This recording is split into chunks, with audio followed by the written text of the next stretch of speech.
Good evening, everybody, and welcome to the Toon review for tonight's match preview of Burnley versus Newcastle United. Stato will be with us shortly. He's just basically running all over the place at the minute.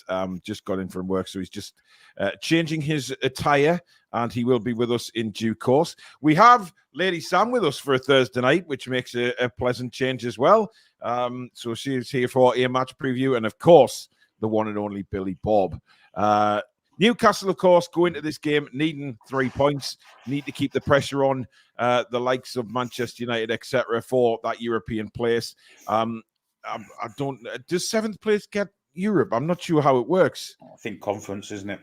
Is it the conference for seventh? So at the moment, we're still in Europe, but, you know, there is... We want to beat Man United. We want to finish higher than Man United, don't we? So, you know, that's the be-all and end-all at the moment. We've got to finish above Manchester United just to see Goldbridge shrivel into a little handkerchief. Good news on Sandro Tonali today. Unfortunately, that news broke after I'd already done my video today. But great news, Billy. It is as we expected. You know, the FA have given him a ban, but it is suspended. I think it's a £20,000 fine as well. But he is free to start not start the season. I think he missed the first 2 Premier League games of the season. And I think it's the 7th of August he's back. 27th of August. 27th of August, yeah, sorry. Yeah, it's good news. It was a worry that he would have it extended. You know how the FA Premier League work, the Premier League and the FA, especially where we're concerned. But, you know, the bets that he made were all honest to win. So there was no kind of jiggery pokery there, fiddling results and what have you, and potentially fiddling results. So it's definitely an addiction in his kind of case. And for them to extend the ban on the back of that would have been a bit cruel, in my opinion. And for once in their lives, they've actually come up with a sound bit of sense, and a £20,000 fine and a suspended 2-month sentence. Yeah, it works for us as long as he can get himself on the straight and narrow, and he's kept himself clean in the meantime. Yeah, all good for him to go in August, aren't we? The end of August. Brilliant news. Absolutely. By the way, Rafiad Benisian says that only 6 guarantees Europe 7th depends on the FA Cup result and Man United's position. So it's still not 100%. But as I say, we want to finish 6th. Simple as that. Guys, are you doing the live watch along? 3 p.m. kickoff was so good last weekend. Love the show as always. Yes, we are. We'll be live from 2:30 on Saturday afternoon again. And we will have full commentary as usual on Newcastle United's trip to Burnley. Sam, what do you make about Tonali? I mean, we just want him back, don't we? We want to get this out the way and just move on. And hopefully, you know, Tonali himself will feel the same and just want to get rid of it and just move on now. Absolutely, he has been a miss. I feel like we haven't seen. It's going to feel like a new signing, which I think is going to be really exciting. And I think coming out the gate strong, I feel like he's going to have something to prove to the fan base. I think we're all really excited to see him back and really just show. Do you know what? Thank you for the support. Thank you for the time, and I'm really now here to play for the shirt. I'm really excited about it. Yep. Call me Swift says, I read everyone. Looking forward to this stream to take my mind off my dog passing away 2 days ago. I had her for 14 years. It's like losing one of the family. Yes, I do know that. As you know, I've got a picture of Elsie behind me. Lost my golden retriever last year. But what I do say, it does get easier. I know they're with you for a long time. However, you know, if you're a dog lover, then you know, eventually when the pain settles, you give another one a home and things like that. It really is incredible. And I just want to shout out to our former co-host Danielle. Simba, her cat passed away today. Had to be put to sleep. And you know, being on the channel, I knew what those two cats mean to. Of course, the other one was Dipsy, who was played a big part in the channel. Always made an appearance. So unfortunately, Simba suffered from I think a twisted stomach or something like that. Danielle was saying, but unfortunately had to be put to sleep. So Danielle, we're all thinking of you, hun, and hope you're okay and stay strong. I know I've spoken to you on text message, but I just wanted to give you a shout out on here as well. So take care. David says, why is everyone, all the news outlets, spinning this Sandro news as a bad thing? Well, I mean, it's just typical of the media, isn't it? I mean, yeah, they're just. I mean, I've seen some ridiculous things on social media, in the last couple of days, regarding Tonali, regarding Isak. The amount of times I've seen Isak in an Arsenal shirt, I couldn't even count on my hands now. It's absolutely unreal. It really is. It's pathetic, absolutely pathetic. Peter says Tonali will have had a 12-month pre-season. It will be wild. What's your thoughts on the news today about Tonali, Alex? Just getting that suspended. You what, mate? Very, very happy about it. Yeah. I mean, it's clear it was an addiction based on the patterns of betting. He was betting just on flat wins for us, for his own team. If he was betting on things he could control, like yellow cards and things, it would be a bit more suspicious. But the fact that he's just betting a flat out, I want my team to win that I'm on, it kind of points to the addiction more than any malicious kind of planned out stuff. It was more, he's just betting on us to win. So, and there's actually a few of the journalists actually posted the breakdown of how the FA kind of decide that. And there is kind of a lesser punishment in that regard. Yeah. The fact that he was super honest about it as well. It's been reported by many people that he's taken a reduced salary and he's been heavily kind of opened up about it and tried to help them, because this will help the FA in the future if they have any more issues of it. It's something they need to deal with, because the clubs, the sport and the league are littered with betting sponsors. And what do you expect? It's the blood is on their hands, in my opinion. So you're going to get young men, you give them a load of money and they've got to deal with an outlet. They're not allowed to do what people used to do. They're not allowed to drink. They're not allowed to go and do any of these things. They have to live. Once they get to sort of 18 and break into the first team, if they break in young, they've got to be a model citizen from day dot. They've got to have a wife and children, and they've got to have a house, and they've got to be a model citizen and give to charity and then be an inspiration to young people and play perfect football. And these are just kids. Like most people were morons at 18. I was. So it's hard for them. It's really, I can see why it's difficult. And then you, but then you factor in as well, he's come from a foreign country and had to learn the language from scratch as well. Like it's an extra bit on top of it. So it's not surprising really, is it? Yeah, well, I agree with Jackson saying that, people do not understand what a suspended sentence is in regard to Tonali.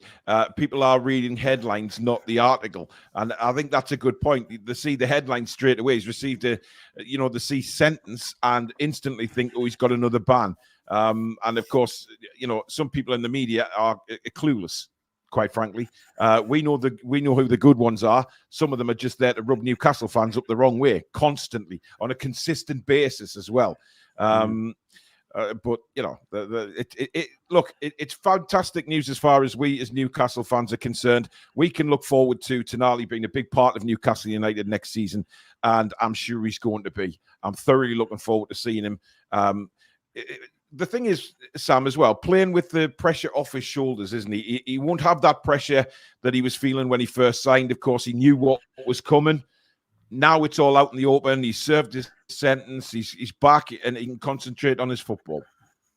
Absolutely. I think it's a period of maybe reflection for him as he still continues to go through his rehabilitation. This is to be managed moving forward. And again, it would be good for the FA to sort of take note, because Alex is absolutely right. These young players, are brought in, given insane amounts of money, and I think this would be a really good sort of case study to say, well, do you know what, look what happens, he's back on the straight and narrow again, and he's gonna come out fighting for the shirt, which will be amazing, just to play with that weight lifted, and I think we're going to see that, so it'll be fantastic to have him back. Absolutely. I'm not sure what's going on with my internet. It is powering up again, so it should be fine. Andy says Tonali should sign a 1-year extension to his contract. I think that would be fair for all parties, and for him to show some respect to the club and fans who have stuck by him these past months. What do you think of that, Billy?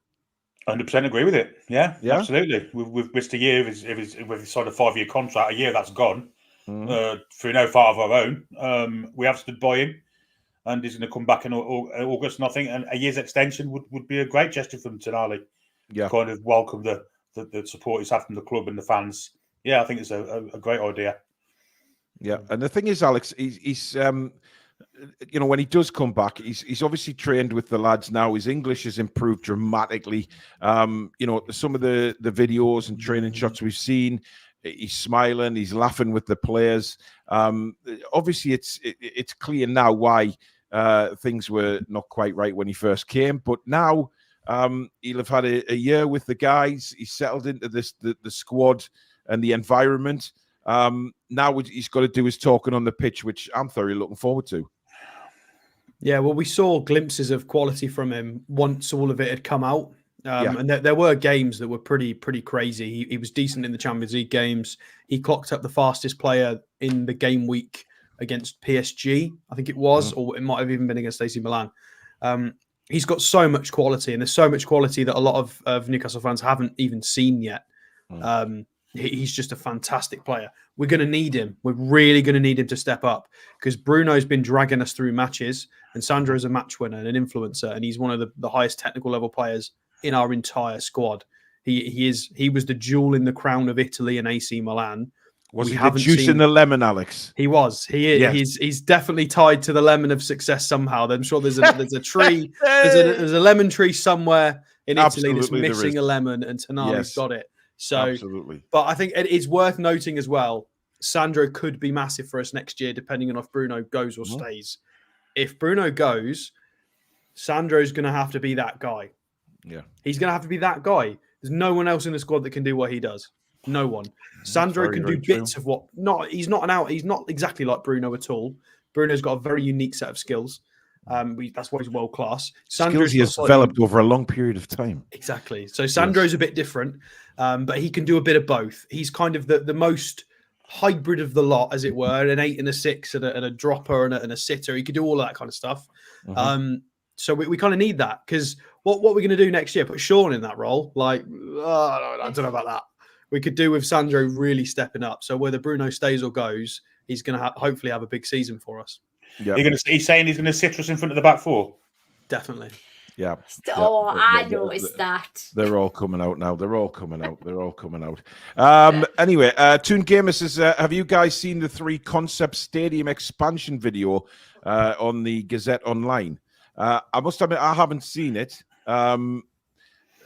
I'm just, I guess we'll all see in due course what they decide to do. I think it's pretty certain now that we're staying at St James's Park, and it's probably going to be expanded to around 60,000, 65. That's not really a massive increase, though, when you think it's already at 52. So another 8,000. But they've probably been gauging demand, haven't they? That's why I saw a couple of theories about this on Twitter, and I don't normally get anything from Twitter. However, a couple of people with some comments that were fairly spot on. Maybe this whole membership thing, where they uncapped it as unlimited, maybe it was on purpose so they could gauge over the course of a year roughly what was the demand game to game average throughout that entire season. Maybe that's why they've done that as a strategy, so they could kind of gauge where they need to go in the stadium direction. And they've decided on this potentially based on other factors, based on what's feasible as well, building wise.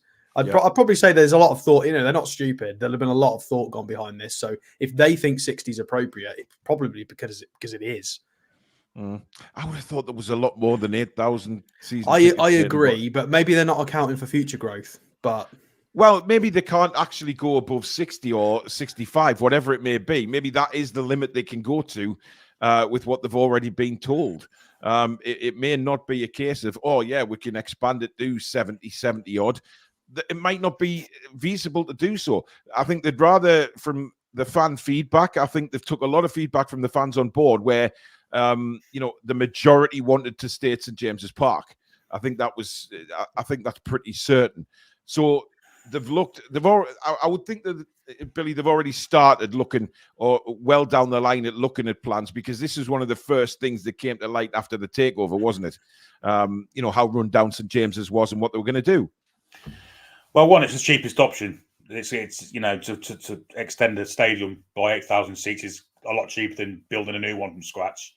2, they've got a bit of a time limit for when the Euros start, when St James's Park's one of the grounds in 2028. Is it? I think it's 2028.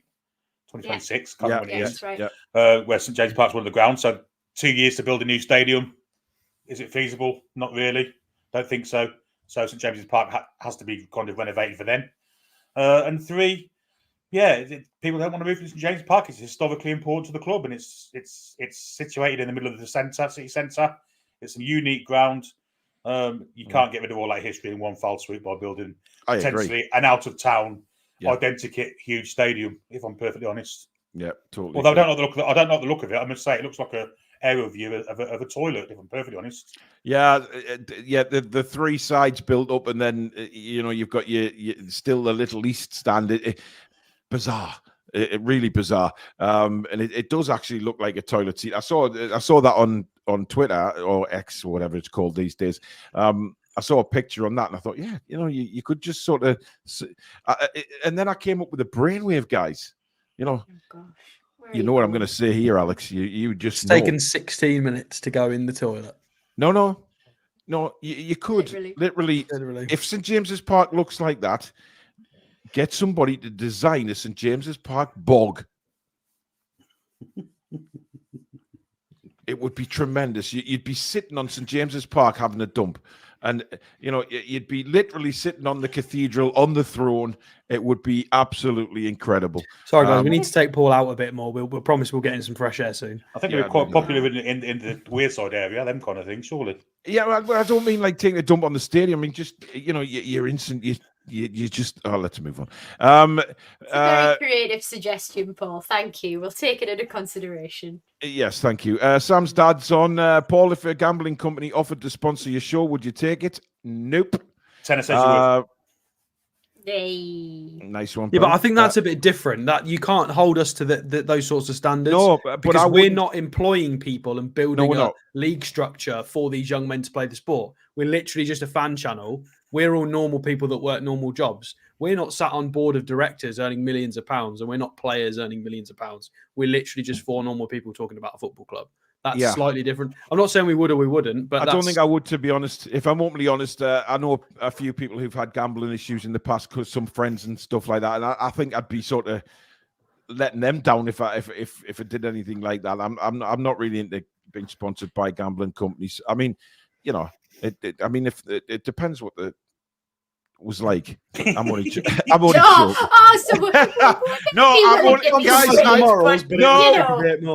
I'm only joking, guys. I wouldn't, honestly, hand on heart, I wouldn't. There's other companies out there. Manscaped, get in touch. I want to shave me balls or a kiwi fruit online. I want Alex and Billy to do an advert for Manscaped. I thought you were going to say something else there. What, right now? No. Not right now, Billy. No. Hopefully in the future. Pass me this stream out. Cynical Jim says, I think players should be allowed to bet on their own teams to win, as long as Alex says not on things they can influence. Well, I'm not saying I think... Look, in this case, it makes sense logically, but I don't think we can let everybody just do that, because then where's the line? People are going to start finding loopholes. It's going to get complicated. It's going to get messy. So I understand why they have just a blanket ban on it. It makes it easier to control. But then it's a bit not very unfair. It's not very fair if you're sponsoring it and putting it everywhere.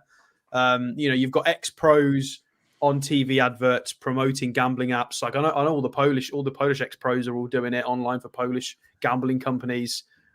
It's a tricky world. I think it's more about when you're punishing them. I think it's a good way to kind of figure out who's doing it for malicious reasons, who's trying to win lots of money and screw the system, or who's just betting on their team to win. That they can't really influence that unless they've played very well, but they can't guarantee that. That's just Yeah. I did see a report today saying that I don't know whether they got the headline wrong in the newspaper itself. Say that Newcastle received a training ground boost today with a player out for 5 weeks. And of course, they're talking about Miggy. So they totally worded the headline completely wrong, as if to say, "Oh, they've but in a way, or on purpose, due to the flack that Miggy's had this season, as if to say, "Oh, it's a boost because he's out for another 5 weeks." But let's be reasonable here. Miggy coming back is a boost, Billy.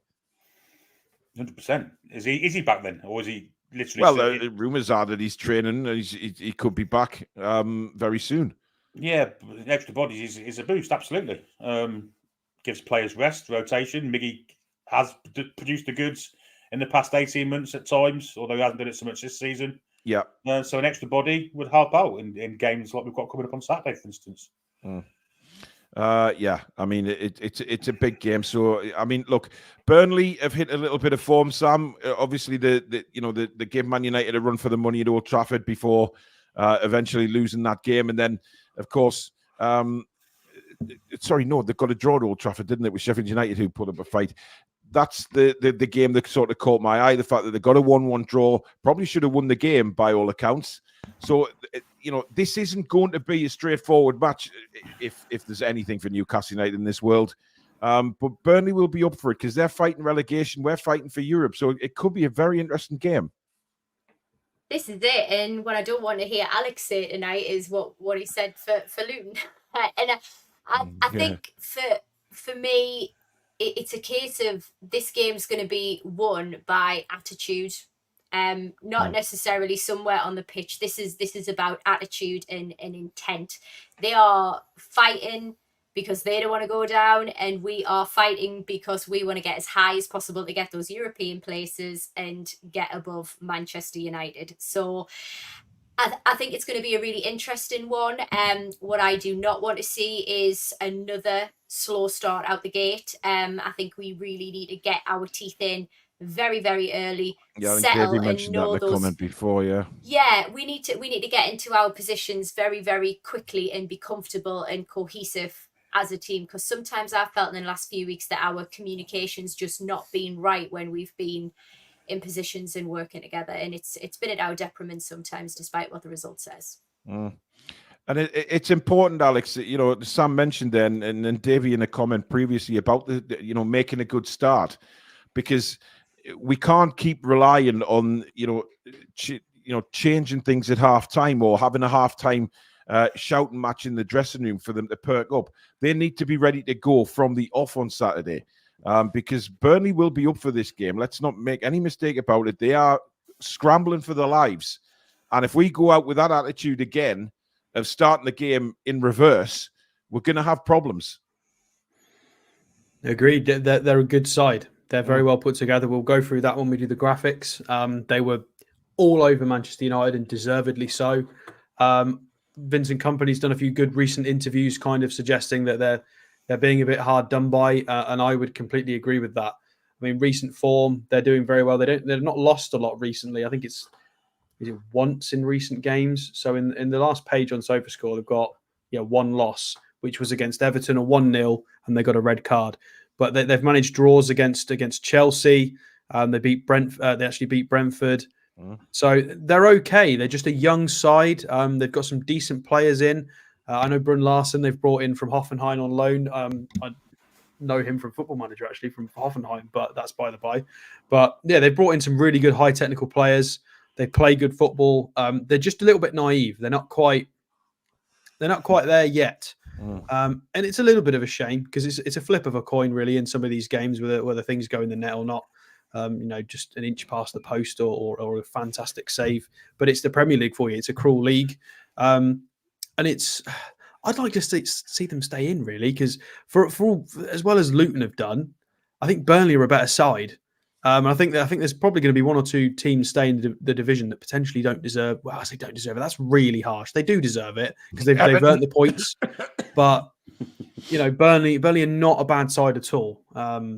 You wouldn't, if you watched them play a few matches and looked at the quality of their players.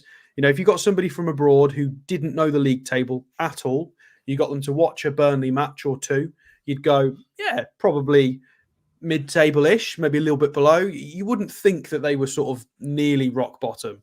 They're not a bad side at all. And yeah, what you said there, Paul, is what I mentioned the other day.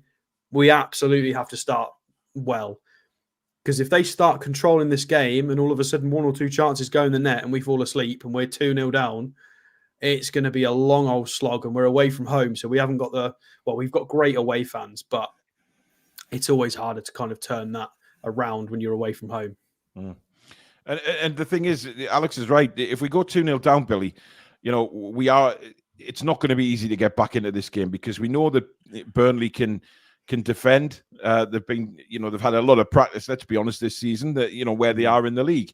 But, over the course of the season, Vincent Kompany has stuck to his beliefs and stuck to, his football and philosophies. And, whether it's too late now to turn it around, I don't know. But Burnley are in with a great chance of escaping relegation. And I think if they do, I think they could be in the Premier League for quite a few years to come under Vincent Kompany if he stays at the club. But they can defend, and it won't be easy for us to break them down, especially if we're losing. I agree with what Stato said. They are a good side to watch, but it took them a while to become streetwise in the Premier League. And even last Saturday against Manchester United, they gave them the goal. It wasn't anything Manchester United created. It was Sander Berg giving the ball away in his own defensive third. And Anthony, with his head down, looking at the floor, somehow managed to squeeze into the net. But they do play excellent stuff. They're very dangerous. I think this is the toughest game we have left, if I'm perfectly honest. It's a side that are high on confidence. They need to win the game because they're fighting for lives to stay up.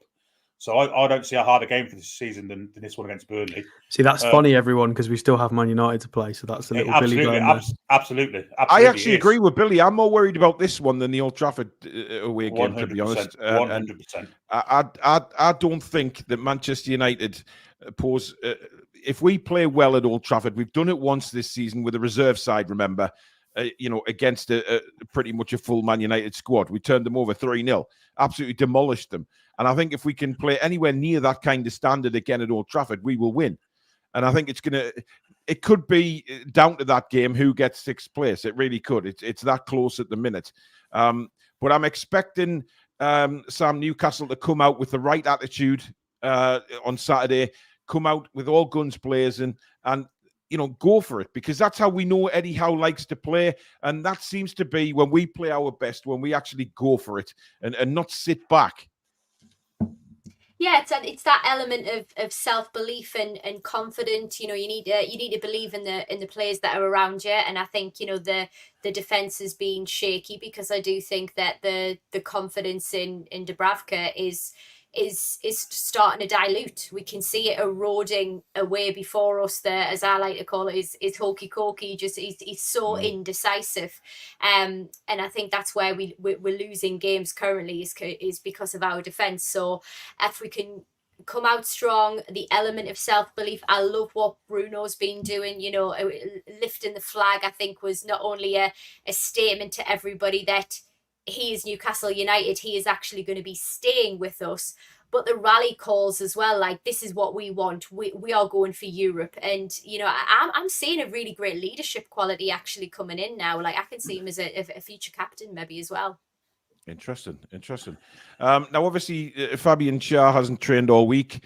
Obviously, we'll get to know some more information on that with Eddie's press conference tomorrow.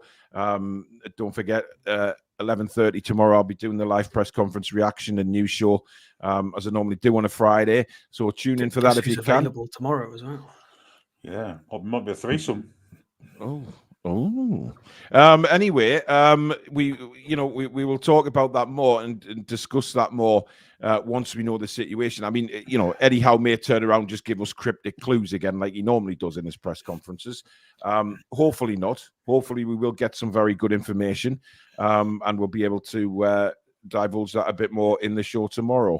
But if Schär's missing, Alex, what does he do?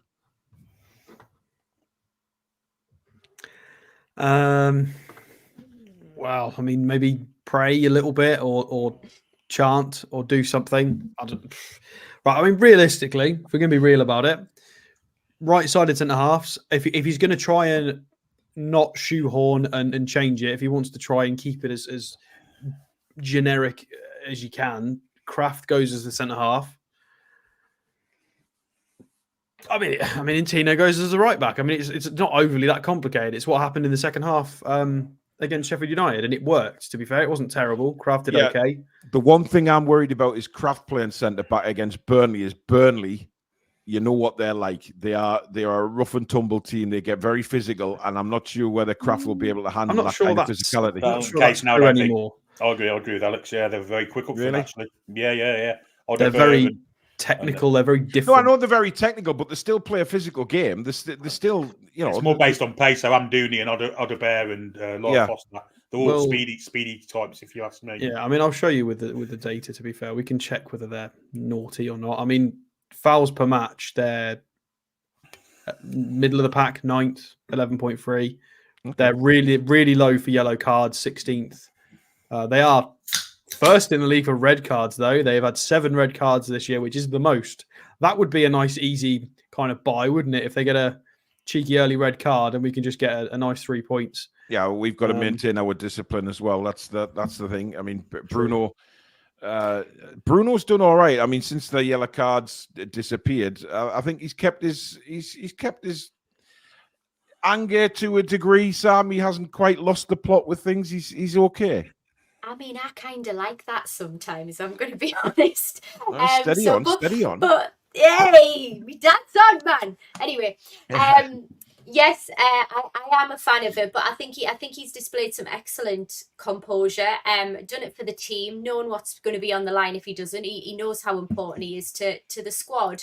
I think is it Lyle Foster? I think he's a really technical player, pacey, likes a high press as well, which could probably tear through our defence given the opportunity. So again, look alive, lads. Really look alive. Don't lose concentration. Don't let anything past anybody that first half. We need to come out screaming for that ball this weekend. Yeah, indeed. Right. Let's have some graphics, shall we, Stato? Indeed. Well, there's a few today. Oh, we've got loads open. Right, there we go. So this is just our lineup. We can go back to this once we've had a look at theirs. Yeah. We'll start with Burnley, Alex, and then we'll go back to ours. So Burnley team stats, how are they doing? I mean, players, if it wants to load, that would be great. So top scorer, I mean, everybody seems to have 5. Foster's got 5. Bruno Larsson's got 5. Amdouni's got 5. So struggling a little bit with that. Let me zoom in a bit so people can see it. Assists, is really low. The fact that Kieran Trippier's got 2 and a bit more assists than their highest, and he ain't played for a couple of months is pretty crazy. In terms of team data, so FOT bomb rating is pretty bad. Yeah, they've definitely only shifted into gear. I mean, to be fair, what Billy said is correct. They've definitely only shifted into gear recently in the last couple of months. It took them far too long to start understanding the Premier League. Goals per match, they're down in 1.1 per 90, which is 18th. Conceded again is 18th at 2. I mean, if you're profiling, it's a really good way. Is your XG difference or your goal difference generally kind of tells you where you should be over the course of a season. You're not going to be mid-table and safe if you're putting up those kinds of numbers at all. Their XG paints a similar picture. They're down in 19th. They've kept 2 clean sheets all season. So hopefully they don't keep a clean sheet against us. But they are good for possession. Again, they tried to be a technical team. You can see this. They're 12th with 47%. They actually out-possessioned Man United the other day at Old Trafford. So that they're learning. But again, they're dead last for big chances, 19th for shots on target. It's kind of come a little bit too late. It's clicked and they're better and they've progressed, but it's been far too late for them. The season's kind of gone. I mean, if we go and have a look at the table now, they are basically done for. 24 points with 3 games to go. So they're just going to need to try and catch Forest basically at this point. Although Brentford have pulled away, but they'll be looking over the shoulders. Yeah. We've still got to play them as well away from home. We have, yeah. Yeah, so Burnley have just got to try and hope Forest slip through the trapdoor. And I think if Forest do, they're in for a world of hurt financially. There could be a few decent pickups from Forest. Murillo and Gibbs White. Yeah. That's going to be an absolute fire sale if Forest go down. Ryan Yates. All right, well, I think hasn't he already secured a move somewhere else? I'm pretty sure he's got one, hasn't he? There you go. This is the data from the Man United game. So they actually had more of the ball. The XG kind of had it at about 3-2. So the fact that it was 1-1 was, so poor in front of goal from both teams. 27 shots, and they kind of got a funny Anthony scuffed goal, as Billy said. So very strange game for them. The predicted lineup from SofaScore for our game. Unfortunately, SofaScore thinks we're going to play in the green kit, which is never a good sign. I don't know why they've got us in green for this. They know something that we don't. So they think we're going to go with a very similar team. They think Fabian Schär's going to be fine, apparently. So with Hall, Burns, Schär, Livramento, and then Elliot Anderson with Bruno and Sean. And you got Gordon, Isak, and Barnes. So they've gone for a very similar team. I think it might even be exactly the same as what they played last time out. So they think it's going to be a similar one. And as you can see, it is a young team, 24.2 years average age. I do have was it the Man United game? Yeah, we can have a look at their average positions. So you can see here in a 4-4-2 with Datri Fofana and Lyle Foster up front. Some of these midfielders are doing really well. Again, Jakob Brun Larsen on loan from Hoffenheim doing really well. Sanderberg. Some of their statistics as well are absolutely immaculate. We'll show you those in a minute. So average positions, they looked a bit like this. I would kind of say it might be similar. I don't see why it wouldn't be unless they try and play against us instead of their own system. But they tend to play their own way. So the way it's kind of built up there is the 47 is Wilson Odobert. He's gone kind of, he's their most central forward player, even though on paper he's their right midfielder. So he is the kind of most forward, although he has on average kind of filled up there in a defensive role. So when they shift into a low block, you can see he sits in his role there in his space. And the 34 is Larson. So he's their highest player, which is crazy. And he's their set piece taker as well. So this is the kind of shape I expect from them. So Bruno's got his work out. He's going to have to try and interfere with all of this. But Brun Larsen, so their left midfielder, dropped to 7.5 in this game. His ratings in recent games have been outstanding. This is the guy, 25-year-old Dane, 5 goals this season. If we scroll down, he's not bad for a Burnley player. There's a few of them profiling like this as well. They're not a bad side. So progressive carries are through the roof. He's doing quite well. So a few of them are looking like this, to be honest. As Sam mentioned, Lyle Foster's a bit dangerous. We've got to keep an eye on the South African at 23 years old. 5 goals, 3 assists. Not too bad. Progressive carries, high defensive metrics, pressure, energy. You know, we're not going to do the TikTok song. We won't do that. Berge, however we meant to say this, I'm guessing, but Berge is also doing okay this year as well. Lots of defensive metrics. He's okay at passing. His progressive carries are quite tidy. He's spiking in the right areas. You can tell they're a high technical team. Good passing, good progression of the ball, lots of intensity. They're all spiking in good metrics. We've got our work out. It's not going to be the easiest game. And if they line up like this, again, it's pace and energy with Datri Fofana and Lyle Foster up front. It's a technical midfield. Muric has been absolutely on fire for them. You know that Trafford can't get a game, and they paid about 20 million from him, from Man City, the young goalkeeper, and it's Muric that's playing at the moment. So, yeah, we're going to have to play well. We need players like Sean to have a good day. We can't be chasing shadows and just kind of. We need link up plays, 1-2s. We need to be quick, aggressive. We can't have a sleepy day at the office, unfortunately, because it's not a walkover at all, this game. They're not a bad side. Don't just. I know a lot of people look at the league table and go 19th should be fine. They don't play like a team in 19th. They're not bad.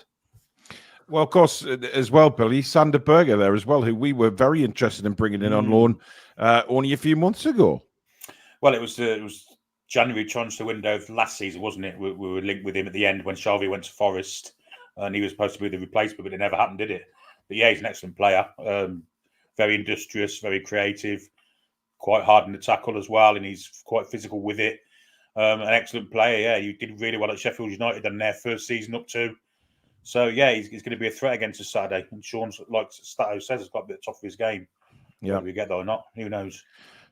And Sam, obviously SofaScore there. They've got Harvey Barnes in from the start this time again on the right-hand side. I personally think if Harvey Barnes starts, I think Gordon plays on the right. I don't think Harvey Barnes can play on the right. Has Murphy done enough to stay on the side?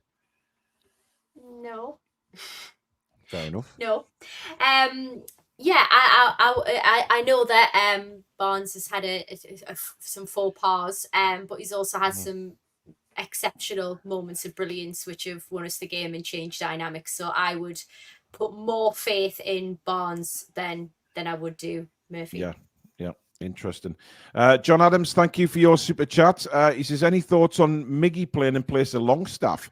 Not something Eddie would do, though. Absolutely not a chance. No chance. Do you not remember when I lost my head earlier on in the season when he wandered into midfield? Alex, you've done that a few times, mate, so it's hard to remember. He wandered into midfield and just didn't know where he was, didn't know who he was. He just forgot everything. Well, many people could say that even when he's in his normal position, that's how he plays. If you move him from the right, I mean, he just doesn't know where he's going. Yeah. What about the Newcastle lineup then? Get those graphics up, Alex. We'll have a look and see if we can. What else is it going to be beyond this? It can't be anything else, can it? I mean, Trippier's not going to play because he's still, wearing his shorts like underpants in Dubai, isn't he? So Murphy's going to sit over there.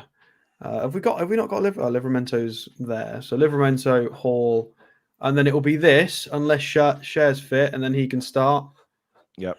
Depends. It's either going to be Craft or Share, isn't it? So yeah, I can't see him playing. I can't see him playing anything else. Kari, who's been a member now for 27 months on the channel. Kari, that's brilliant. Thank you for your dedication and your support, mate. Hi, Paul. I always wanted Sander Berge to Newcastle. He is a good Norwegian player. I've said it before on this channel. Kari, I remember even before we were linked with him, Kari used to put in the chat, get Sander Berge in. And we kind of laughed it off quite a few times, but then we saw that he's a decent player. So, yeah, I can remember that, Kari, absolutely. To be fair, he might start Murphy. Well, I mean, that's the question. That's the only position I can see is up for debate. Is who starts on the right? Is it going to be Murphy, or does he move Gordon over to the right and start Barnes? We have Wilson we could use as well. Or does Wilson come in and he plays Isak on one of the? Because let's be honest, Wilson's physicality may be of use to us. Well, I mean, technically, for the first time in about 18,000 years, we could do that. I don't think he'd do that, but no, I'd put Gordon right and Isak left. Yeah. Geordie Rick, thank you for being a member for 17 months. Thank you for your support, buddy. Billy, what do you make? I mean, Wilson, I've seen a few people in the chat saying that, Wilson's available. He's looked okay when he's come on, scored last week, of course. Is that an option that he could go for a front three? It is, but I mean, it's the age-old argument, isn't it? If one of them gets injured, who do you replace them with? Yeah, that's all your strikers on at once. Yeah. Or, if all three get injured, then we are screwed. Screwed for the rest of the season, not just for Saturday. So, yeah, I'd be starting Isak and Wilson on the bench, if I'm perfectly honest. I think Isak can get O'Shea. That's one thing, one line of attack I think we'll definitely go for, because O'Shea, whilst he's a physically good centre-half, he's not very quick. Interesting. Should we put a poll up about who? We'll do a poll of who the viewers think should start up front as the number 9 on Saturday, shall we? Because I'd be very interested to know this. So not winning any headers against him, that's for sure.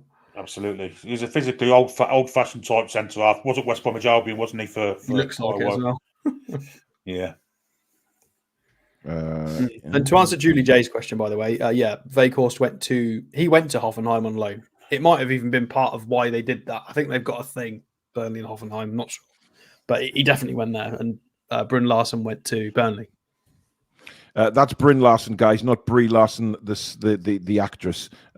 Just need to point that out. In case anybody was confused. Absolutely. The poll is up now, so please get voting. Who would you start as centre forward on Saturday? Would it be Wilson? Would you put Isak wide, or would you just start Isak as the centre forward?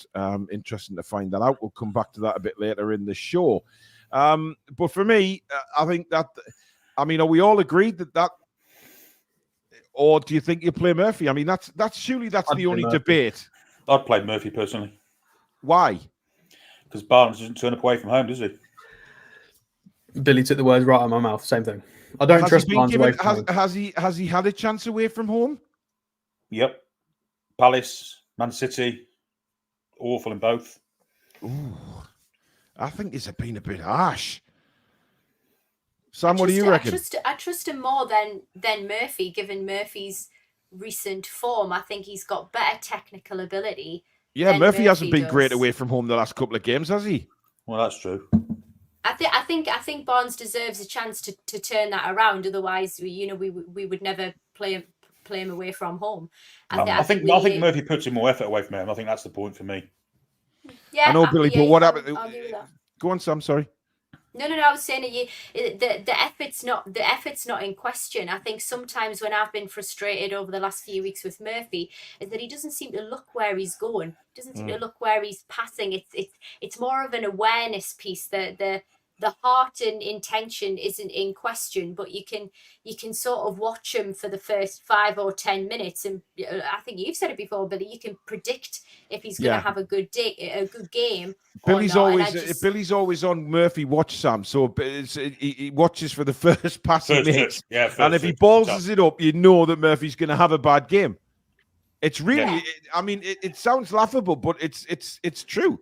If Murphy balls up the first pass, 90% of the time he goes on and has a terrible game. Yeah, get him off. Well, you've got to remember it. Whoever starts, he's probably going to bring the other one on after about an hour. So it's going to be a case of one's going to get 60, one's going to get 30-ish. So it's just a case of play around. Well, I mean, Davey says there, if Wilson plays centre forward, Isak can be just as potent and maybe comes into play even more.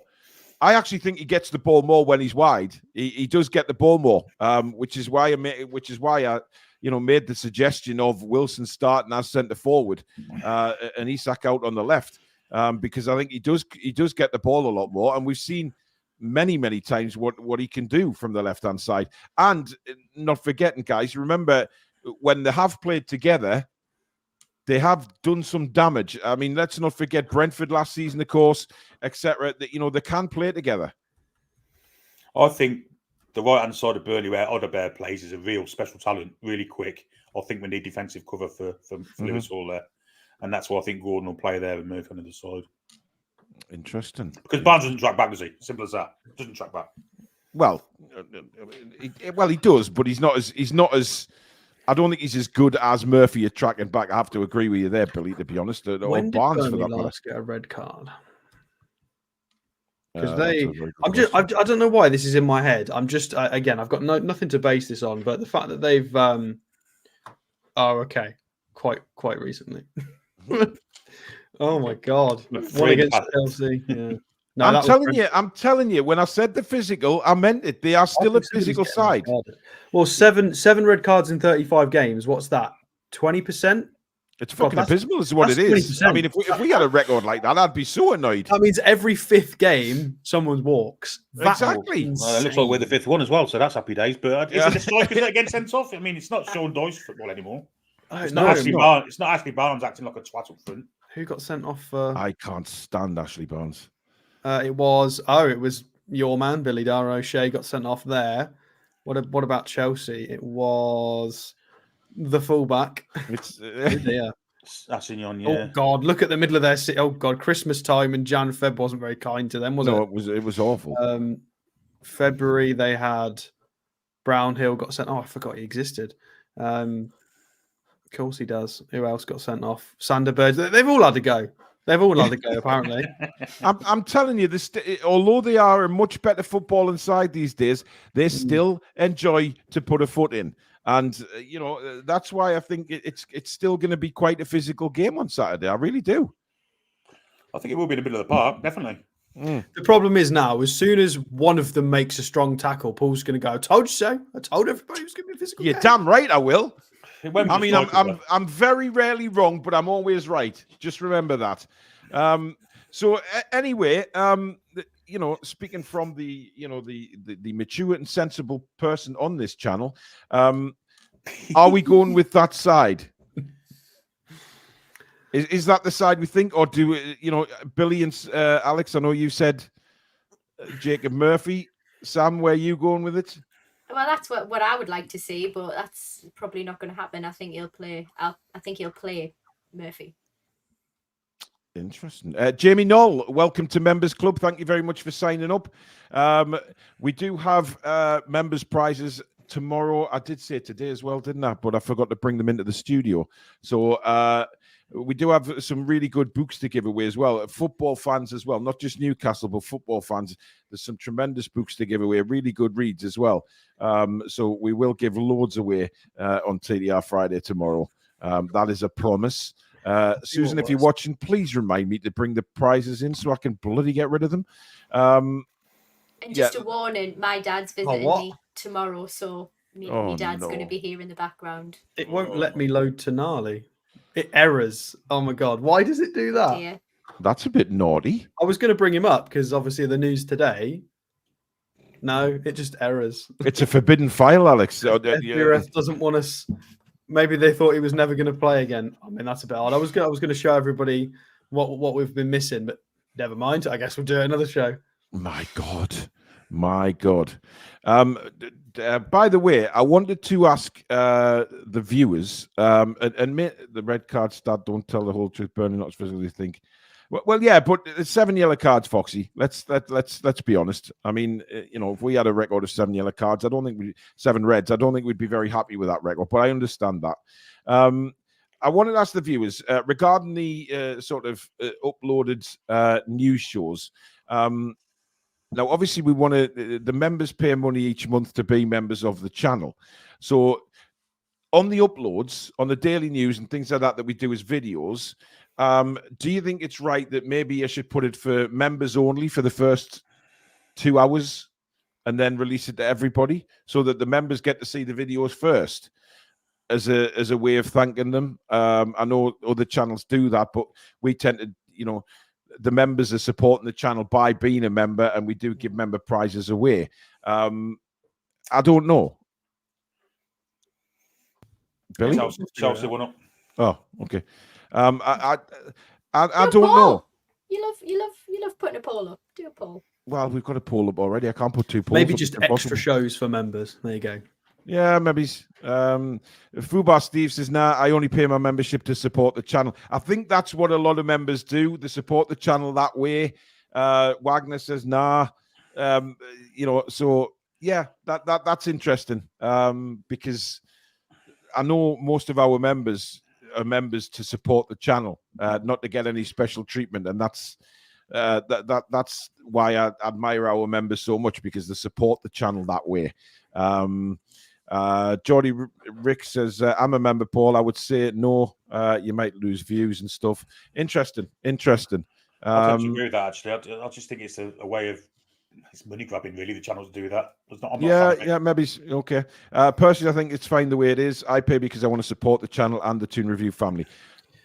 Guys, you've made yourselves heard. There's a lot of comments coming in exactly the same. And there's always a possibility of doing some extra stuff, isn't there, for people? Yeah, absolutely. But I think, we have such a unique subscriber base and membership base, and the members, as a lot of them have already stated in the chat there, they are members to support the channel, so we can keep the channel going with equipment, etc. And I think that's fantastic. And to be honest, I had a feeling that would be the answer. So thank you very much for that. Don't fix what's not broken, says Bucko. Indeed. Maybe give members a discount on merch. That's a good idea, isn't it? Yeah, we're going to revamp the merch, because obviously we need to get Sam on the merch now as well. But Susan's designing her cartoon characters for the merch. Don't you worry about that. Right. We've got 6 minutes left, so why not do the score predictions, of course.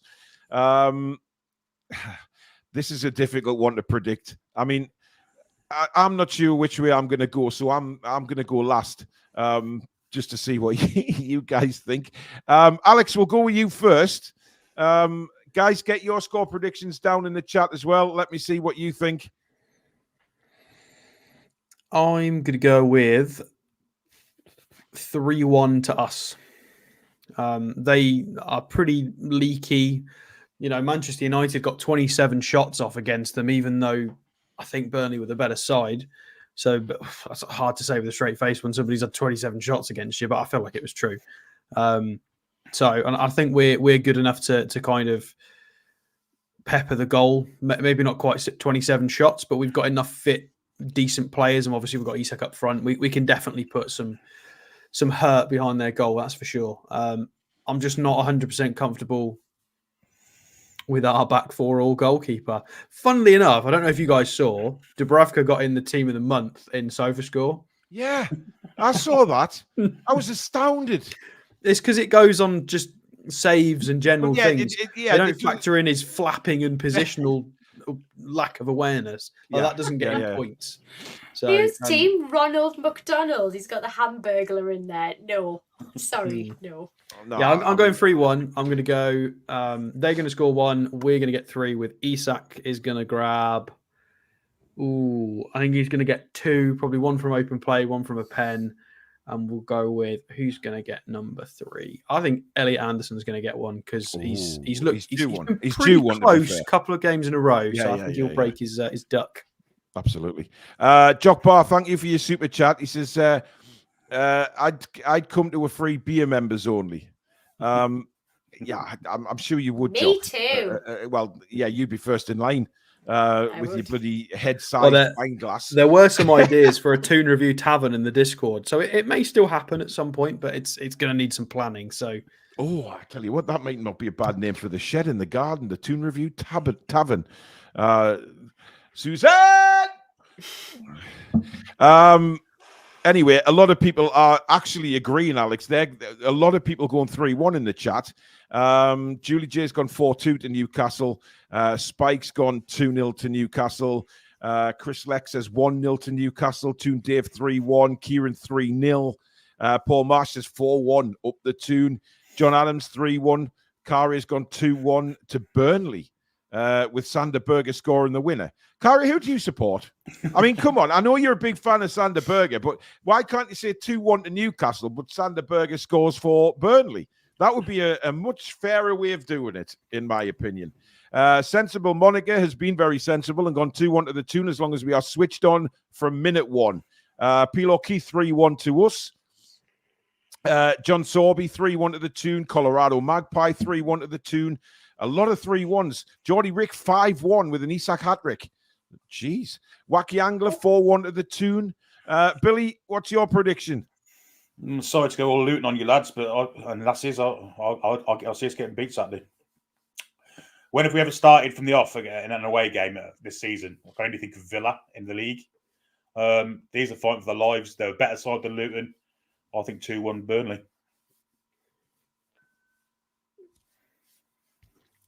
I'm waiting for him to say it's a joke, but it's not a joke. It's not a joke. Absolutely not. Absolutely not. Wow.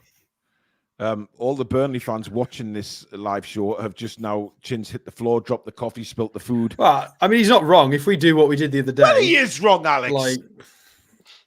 We haven't started a game well for a long time, apart from Spurs. Let's be honest. Yeah, but Billy, I think the thing is, Billy, I think we're really good for goal scoring. So I agree. I think we'll mess it up a bit.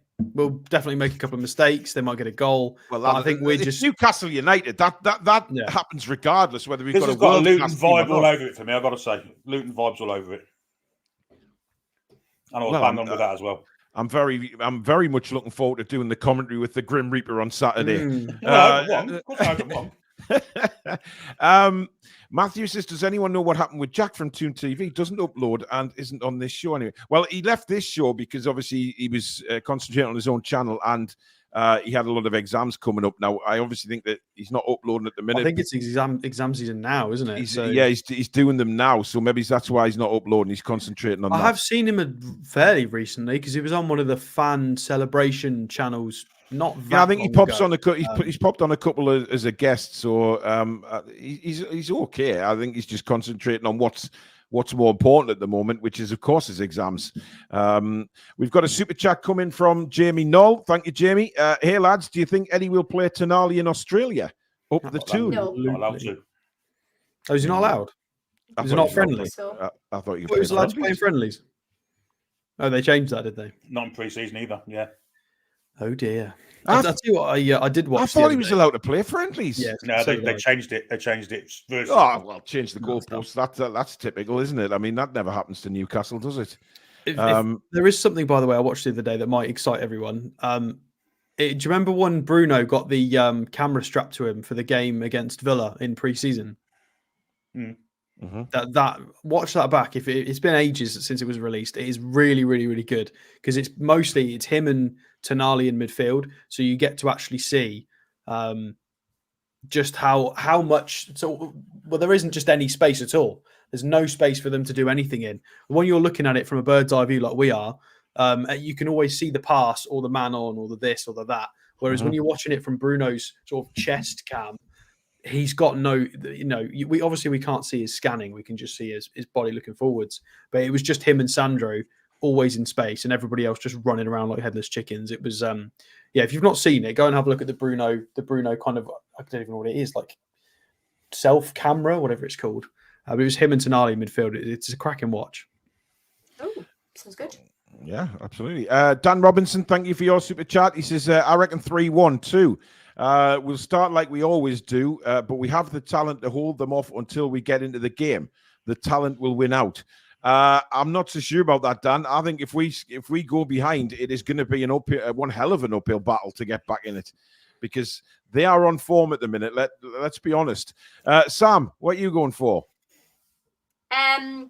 Glass half full here, as ever. I am going to go 3-1, but you're absolutely right, Paul. We have to want it more, understand that we are fighting for Europe here, because I think obviously Burnley are going to have such a fire in the bellies for it. So yeah, 3-1 for me. 2 from Isak, and do you know what? One for Callum as well. One for Callum as well. Interesting. Right. I am going for. I'm going 2-0 Newcastle. I think we will get a clean sheet, and I think Dan Burn is going to have another worldie because, he's playing well at the minute, and I think he will guide us through like the parting of the Red Sea. He will just make everything happen on Saturday and be our industrious leader. And I'm expecting a 2-0 win, and Isak will score 1, and I'm going for Sean to get 1. I don't know why. I just have a hunch Longstaff's going to score. But listen, I mean, we don't really care what the score is as long as we come away with the 3 points. I think that's by far and away the most important thing from this game. It is a very, very difficult game. We've obviously got 3 very difficult away games coming up. Brighton at home isn't going to be a walk in the park either, because we know Brighton can play when they want to. I know they've been very up and down this season, but there is still some very, very difficult games before we can say goodbye to this season. So we shall see. But that is it for tonight, guys. Thank you very much for joining us. As usual, we will be back tomorrow with a live show at 11:30 in the morning for the press conference reaction. Then TTR Friday is back, stroke fan forum, of course, where we get you guys on as well. So we'll have a good laugh with that, and a great way to start the weekend. That will be at 7 o'clock. And then 2:30 on Saturday afternoon is, of course, Match Day Live. Half an hour build-up, including team news. And then, of course, play-by-play commentary of the game from Turf Moor. So a lot to look forward to on the Toon review, as per usual. I haven't forgotten the poll. Alex did that to me the other day. I'm running through my spiel, and I'm being interrupted by people all the time. And just lay off me. I am a professional host. Sounded like a closing statement. It is, but I also then... Before you close, carry on. Before we end, we have the poll results. Right. What do you guys think? What was the question? I can't remember what the question was. Who starts as centre forward, Isak or Wilson? Did you put that up as a poll? I mean, it's obviously Isak. Well, I did put it up as a... Were you listening, Alex? Not to that, no, because we already know the answers to that. It's never Isak, bloody listen, do you? You're too busy looking at your 46 open screens on the TV. Right, Isak did win it, but what do you think the percentage was? Roughly, 82. Obviously. 82, Billy? 96. Sam? I'm gonna say 90. Ooh, Sam's the closest. 89% said Isak. Wow. 11% said Callum Wilson. Hang on, let me vote a few times to try and get it up to 96. Too late, it's closed. But there you go, guys. Thank you so much for watching. You've been legends as usual. Thank you to the new members and, of course, and super chatters. Thank you, mods. Brilliant job again. Thank you to we've got Alex, Billy, and of course, Lady Sam. Thank you very much, everybody. And we will see you all again tomorrow. Enjoy the rest of your Thursday night. But from the Toon review, it is good night. Away to lads and lassies. That's Yorkshire, not Lancashire. All right, lad, get me a pie. Come back and check out some